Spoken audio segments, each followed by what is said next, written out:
Megaton Rainfall has an elegant solution to the problem of overpowered players. While the game's base mechanics of flying around and shooting alien invaders as an invincible superhero might be fun for a few minutes, the lack of challenge would undoubtedly wear thin fast. Instead of toning down your abilities, then, the game instead asks you to use your powers carefully while acting quickly to preserve as much human life as possible.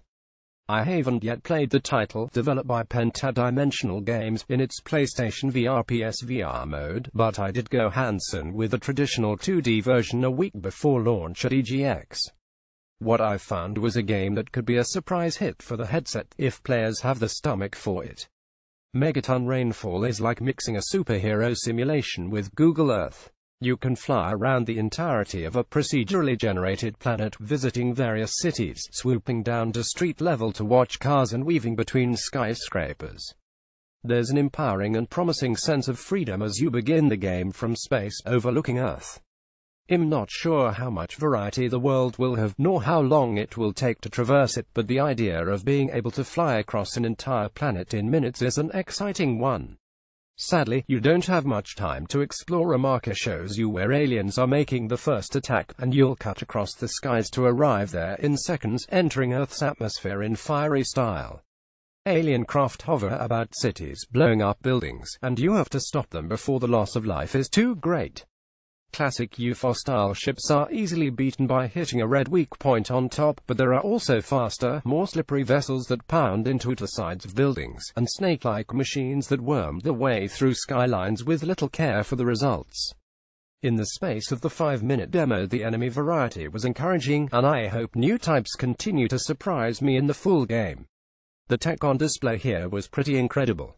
Watching cities realistically crumble based on one enemy has hit them is often jaw-dropping, and something I can't wait to see in VR. Crucially, the energy blasts that you fire will also knock buildings down, so you'll have to take great care when facing foes from afar. Some baddies will event reflect blasts that don't hit their weak points, with unintended consequences.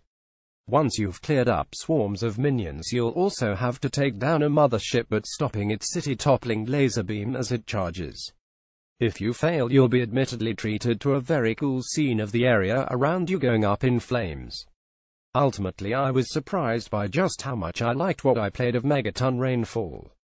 What I wonder, though, is how much of the experience it's seen in the 5 minutes I played. Are there new enemy types, different kinds of environments, and other kinds of objectives? If so, this might have the variety and longevity to be a surprise hit for PSVR.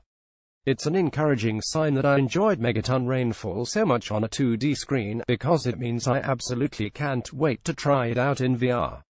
In fact, I'm left wondering if the experience will hold up under the technical constraints of the PS4. Will buildings still crumble? Will we be able to fly as fast? I'm hoping that's the case.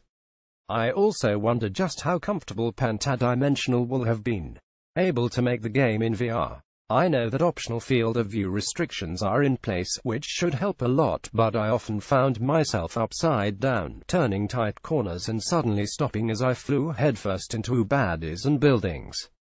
It struck me that this would be an incredibly intense experience for players and not something that everyone with a headset would be able to handle, so take caution if you're prone to VR sim sickness. That said, if you do struggle, then you can still enjoy the traditional game as well. Megaton Rainfall hits PSVR next week. A price hasn't yet been revealed. Related.